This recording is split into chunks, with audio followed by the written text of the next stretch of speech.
الأهلي يعلن رحيل مارسيل كولر ويثني على فترة قيادته للفريق.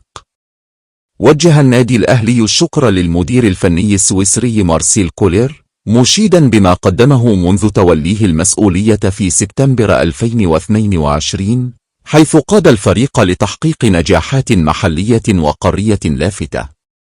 وأكد الأهلي تقديره للجهود الكبيرة التي بذلها كولر مع الجهاز الفني، وأعلن البدء في إجراءات إنهاء التعاقد بالتراضي، بما يحفظ الاحترام المتبادل بين الطرفين.